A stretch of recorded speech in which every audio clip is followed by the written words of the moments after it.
Hey guys, number one Marmaduke fan here. This is a Christmas present I got, Dragon Ball Visual History, based on the art by Akira Toriyama and put out by Viz. This is not an unabridged collection of illustrations, of course. I don't know if the unabridged collection has been released in the United States. It would be like a gigantic stack of books. This is more like a greatest of or greatest hits book series. Now, there's a really banger interview at the end, which is what I really want to talk about. So I think I'll talk about the book itself first. It's an art book, so it's just a lot of pretty pictures. So there's not too much to say about that other than that I think this is a great book. If you know a Dragon Ball Z fan, this will make for a beautiful copybook. There's like little details of the art in every element of it. It's a beautiful book to look at. I even like little details that the inside cover has the pencil sketches that are different than the dust jacket. So wonderful little art book showcasing a great talented artist's work. Talented and hardworking. So I'm not going to do the play-by-play of all the Dragon Ball art. I want to get to the interview. Hey, you know those channels where they do cartoon analysis and then they present you with some kind of video essay on the cartoon and then they show the entire cartoon and provide a little analysis and commentary? Man, I love those channels. Anyway, the Akira Toriyama super interview updated. This was originally published in the unabridged art books, and this is a great interview because it's very densely packed with a lot of interesting information. Akira Toriyama, I think he has the personality of being very unassuming. This comes across in his, he has some very Toriyama-ish statements over the years and his color commentary in his manga. And I don't think it's affected. This seems like who he really is. And not only does he talk about his craft and his thought process, sometimes he'll just like drop a really weird bomb, and I'll just be like, wishing the interviewer would press him on the point. So, if you love those kinds of nuggets, let's actually just dig into it because there's a lot here to talk about. So, more and more angular line work. Interviewer, since this is a collection of Dragon Ball artwork, let's focus mainly on your art style. Did you consciously try to differentiate your Dragon Ball art from that of your previous series, Dr. Slump? Toriyama, yes. I'm not a fan of approaching everything the same way, and my art style changes to fit the story I'm telling. But if someone told me to replicate my Dr. Slump art style now, he didn't say art style, what do you call it? Brackets, SIC, that's not what he said. Someone told me to replicate my Dr. Slump style now with all those curved lines. I still could, you know. When I got into the second half of Dragon Ball, parentheses Dragon Ball Z, I was much more interested in the story than the drawings. So I didn't put as much emphasis on the artwork as I did in the storytelling, especially during intense battle scenes. The line work gets simpler and more angular. Anyway, right, I don't like doing the same thing over and over again. I'm a contrarian in that way. So when I get a fan letter saying, I like your old style better, the new stuff is so sharp and angular, that just makes me dig my heels in and go for ultimate angles, laughs. Honestly, I wasn't that confident in my battle scenes early on because as someone who started out in illustration, I didn't have much experience drawing bodies in motion. That first Tenkaichi Budokai was rough on me. The Tenkaichi Budokai is the Japanese term for the World Martial Arts Tournament. Somewhere early in this book, he even has the comment that he wanted to emphasize the sense of motion and actually didn't care that much about the way the characters looked as he was drawing Dragon Balls. And you can see it. That what's beautiful is you can see exactly what he's talking about in the art himself. And so that's kind of like a revelation that was a very conscious decision on his part to move away from the Dr. Slump 80s gag manga format to the sharper angular format. Okay, this really blew my mind. He doesn't use references, apparently. Not quite. He uses references in a very specific way. Referencing movies and plastic models. Interviewer. Rumor has it that you don't keep any reference materials at your workspace.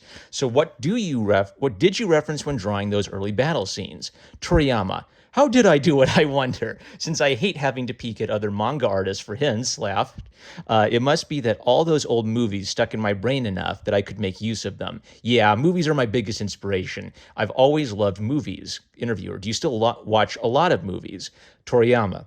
I haven't been to a movie theater since my kids were born, but I'll always record movies when they air on TV. Any genre, it doesn't matter. Most of the time I have a movie on in the background while I work, so it's a no-go if they have subtitles, laughs.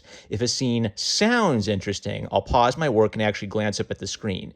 Sometimes a movie comes along that I give my full attention to, but most are just background noise. Okay, so that's kind of interesting because that actually is like a debate. Should you bother listening to things in the background? Does music and movies distract you from art, or do you kind of like tune them out? And so Toriyama has the put on a movie in the background and sort of tune it out approach to it. Interviewer. So you used movies as references while drawing Dragon Ball. Toriyama.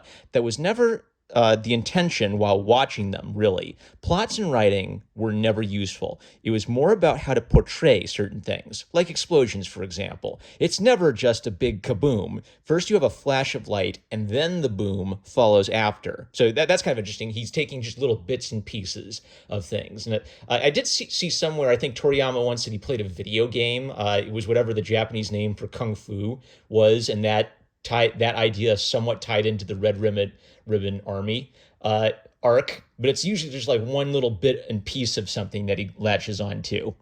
It fits, right? You can sort of see how his creative process is consistent across the decades.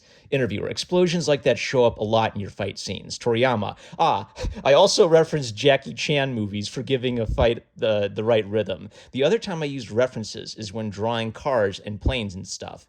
Plastic models are great for those because you can view them from any angle, which totally makes sense to me because he just loves him some like weird fantasy motorcycles and mechas, right? So he has so he does have reference in a way. He has reference for the most technical and difficult aspect of the drawing, which is machines and engineering. But then it seems to be a lot more free form for his characters and his action. Interviewer, it's always fascinating how your vehicles are sort of warped caricatures. I'm going to skip over some of this because his basic argument is that deforming the machines gives them this kind of weird caricature look similar to his characters, and then people can't complain if he gets like a piece of the machine wrong, right? If you draw a real life machine and you get something wrong, everybody's going to tell you, but if he makes it up, he doesn't have to worry about that, right? Then let's see here, using colored ink. Okay, I'm not going to read all of this, but this is some interesting stuff because he talked about his philosophy of color and the actual materials. So I think he said he used to take colored pencils and crush them against a plate, and then he'd use water to turn the colored pencils into watercolor, and that was a very agonizing process. So he switched to color ink after a certain shoujo artist introduced him to it. He didn't name the artist.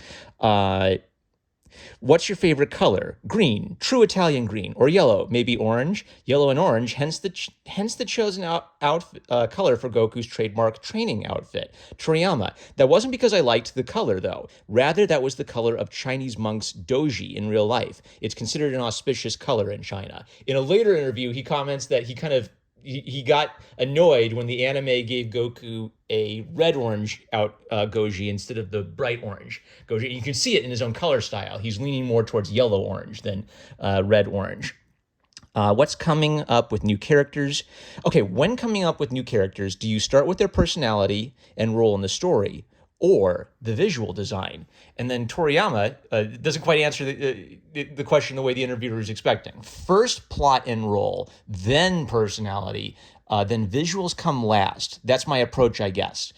Cell's design came especially late in the game, which everybody you can tell just by reading it because Cell's design keeps changing throughout the fight. More than once, I thought I had finished drawing a chapter, only to realize I'd forgotten to draw the spots all over Cell's body. Laughs. That's why characters who require the use of screen tones are relegated to very minor roles. Don't get me wrong, I like screen tones, but it's a pain when I'm forced to use them. Laughs. Interviewer, when you're drawing characters and their clothing in black and white, are you thinking about their color schemes? Toriyama, let me think. Nope, not at all. When it comes to time to add color, I often find myself wondering what the right colors are. Since I refuse to reference my own past artwork, I end up giving old characters different colors altogether. Laugh. So again, there's that tendency for Toriyama to not really care about his own artwork that he's done in the past, and he just lives in the moment, whatever seems right then. Style and coloring evolving over the years. Interviewer: in this book, your art is presented in chronological order. It seems like your style and coloring has evolved over time. Toriyama: not consciously. That just happens on its own, honestly. I could look at a book I put out only a year ago and I'd probably think it sucked. Okay, now Toriyama's weird, right? Because he'll talk about how, I want to get away from the Dr. Slump style on purpose and get into the more angular style. And maybe he means like maybe big in the big picture, your artistic development in the big picture. You can't plan something like that out because it's over the course of a decade.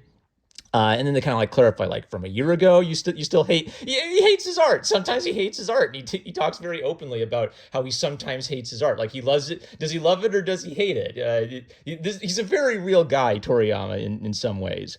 And you'll see the mistakes right after he finishes them. As your approach to coloring change? Okay. Yeah, says Toriyama. Yeah, for instance, long ago, I used to incorporate gradient shading in characters' hair, but that was time consuming. When I was working on Kosuke-sama Rikimaru-sama, screened at the 1989 Jump Anime Carnival and later released on Jump Home Video, I took a look at animator Toyu Ashida's drawings and liked his anime-style approach to light and shadows. That led to the more recent, sharper drawings we've seen recently. I really respect Ishida. Okay, I didn't know that. So there's like a little, artist who inspired Toriyama there and basically just like cribbed a approach to shading that he liked. And from more gradient and softer tones to more sharp and more angular, not just in the line work, but in the coloring, in the color sensibility. How do you decide on color schemes for a given piece? Do you test out different options? Okay, this is the most interesting because this is more about color theory than about color material. Toriyama: most of the time it's one and done. First, I'll decide what color to make the largest area of the piece and then match the other colors to that. In Goku's case, since his color scheme is set, I'll choose the background color to match him. So it's oriented around making Goku the most eye-catching element in the composition. You can totally see it. Interviewer: do you finish off your pieces in one big session from initial sketch to final coloring? Toriyama: usually in one burst, yes. When I decide to work on something, I go all in and really get into the zone. It used to be that nothing could break my concentration. Recently, I was doing an illustration and I noticed that the lines got all wobbly. I was sure my hand was finally failing me, but then I felt the whole drawing stand shake and realized it was just an earthquake. Laughs. Most of the time, I'll go for as long as it takes to finish what I'm working on, even if that means sleeping less, because if I leave something half finished, I can't sleep well. Laughs. It'll just keep bugging me, or I'll have a nightmare about finishing the drawing. Then I wake up and realize that the work I did in the dream doesn't count. Laughs. So very much, one of the reasons he's so productive is he has a hyper focus and he has an ability to put himself into the zone and use being in the zone as his weapon to complete work. I love this guy. What's your favorite piece from the 10-year?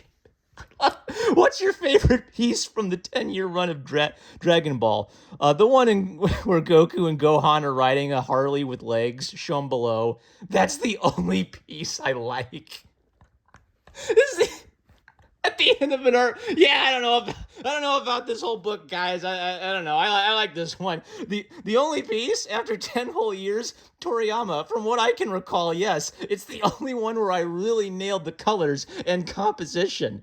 I mean, it's a good piece, but wow, he's hard on himself. Interviewer: come to mention it, you really captured it perfectly mid-motion. Toriyama: that's nothing too special, honestly. I hate it when I draw something and the concept comes out completely ordinary. A good piece needs an unexpected element of surprise, really, because I'm both obsessive and fickle. I always want to try drawing in a different style. I never want to get bored with my own work, which is why I'm always failing. Laughs.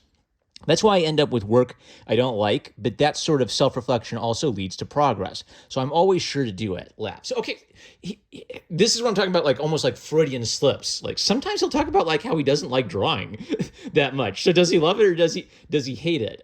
Maybe it's more like he's a fish and this is just the air he breathes, right? Thanks for taking the time out of your busy schedule to talk to us. There's a second interview that's even later. And here he talks. Okay.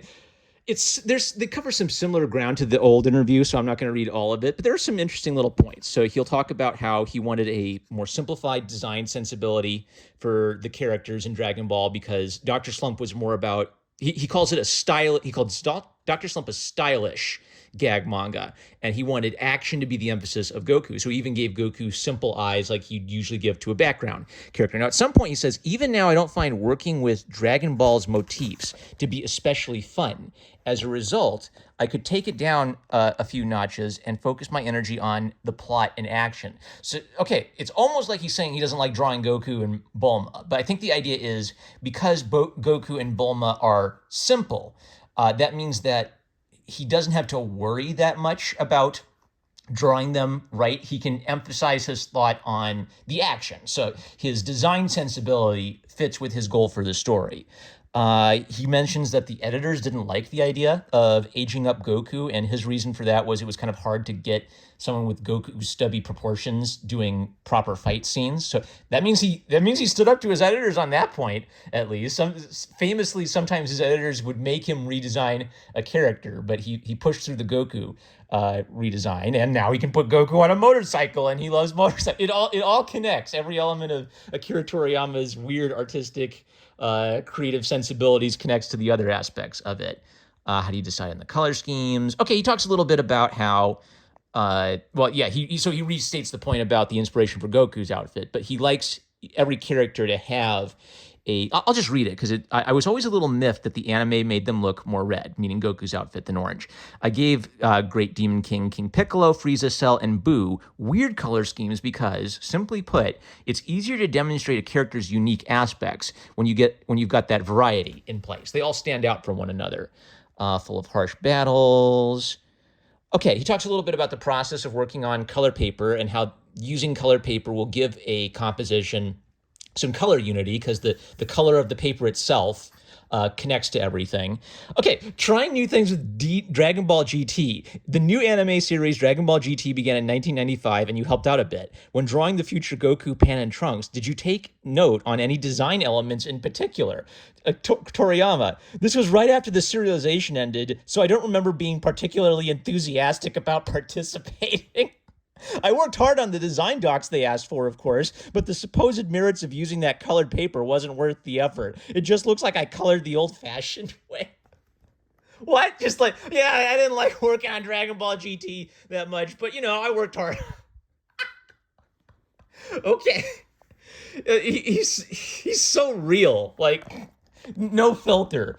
Okay, then he talks about transitioning to digital art. This is great. So, earlier he was talking about crushing colored pencils to get his watercolors, and now, you started You started gradually switching to digital means of production in 1999. Any anecdotes from those early days? I'm not going to read all this. So the summary of it is, he never fully switched to digital. He still uses traditional methods for penciling and inking, but he's found that coloring saved him a lot of time. He could actually recolor something if he made a mistake. So it's a time-saving device. And he also talks a little bit about the process of evolving as an artist while switching to digital color. I actually think I will read this because there are some interesting nuggets here. It all began around the end of Dragon Ball's serialization when toy company Bandai gave me what was, at the time, a high-end computer and taught me how to use it. I had gotten kind of sick of drawing at that point, so it was just the right tool to give me a kick in the pants and inspire me. Sometimes I think I would have lost all interest in drawing if not for that computer. Plus, it meant no more preparation and cleanup of coloring tools. I'm really grateful to Bandai for that, among other things. Wow, okay. Yeah, and you can see that mentality again, it seems like sometimes Toriyama's just tired of drawing. He's a master at it. He's just producing reams and reams and reams of content. And yet he'll still have periods where he just doesn't feel inspired to do it anymore. What sort of differences did you notice between analog and digital? Well, keep in mind that I only use the digital tools for coloring, really. Up to that point in the process, I draw with pens, just like always, before scanning into the computer and coloring. At one point, he talks about how it's actually hard for him to draw in line art digitally because he thinks it lacks the same oomph, and maybe his traditional materials give him a little bit more expressivity or a little bit more freedom. Interviewer, did the switch to digital affect how you used color? For instance, the art on the perfect editions uses gradation for shadows, and more recent illustrations have different approach to shadows altogether. Do you change it up based on the context? Akira, I don't really feel like I changed how I use color. The biggest advantage to digital is being able to correct your mistakes. I love being able to experiment and update a piece until it has just the right colors. It used to be the case that I'd apply one color or another by hand and be shocked at how bad it came out. My approach to color does in fact change depending on the request and context. I think there is a piece in here where it's just, like Goku on a dinosaur and it's colored one way, and then a few years later it's completely radically differently. Like Toriyama took a look and said, no, I don't like that color scheme, and just threw it out and started over again for the next thing. They talk a little bit about, I don't know much about Neko Maijin. I'm guessing that it's kind of a parody of Dragon Ball, but with a cat in the role. I didn't draw Neko Maijin manga digitally. I drew it out on drafting paper, same as always. It might feel different though, because instead of my usual G pen, I used felt tip Pigma pens with varying thickness. I don't employ assistants, so after finishing the draft by hand, I scan it and do inking and tones on the computer. The only time I use a digital tablet for line work is on designs and illustrations for video games. Trying to do line work digitally actually takes more time since I haven't figured out how to add that raw oomph to it yet. That's actually something I'd like to work on going forward. Where am I? Since the start, I've been a fan of experimenting with new methods, which is why I've never really stuck with a fixed approach. It's always trial and error, and if I ever actually settled in and felt comfortable, that's the moment I'd be done with drawing altogether. So that's kind of a really, Freudian statement where there is a difficulty to drawing for him, but he actually kind of likes that difficulty and he likes that challenge of it. He doesn't want it to be easy. So I've heard it said that style is figuring out how to turn your weaknesses into your strengths. And so like one of the weaknesses of Dragon Ball is the proportions are extremely wonky and goofy looking, and a lot of the characters have similar look. But Toriyama definitely strikes me as a guy who figured out how to turn weaknesses into strengths. Like, I don't know how to draw people in motion, so I'll just emphasize drawing people in motion. And that immediately, you can see it in his art developing over the years, where motion becomes more and more important, especially around the Tenkaichi Budokai, the first martial arts tournament.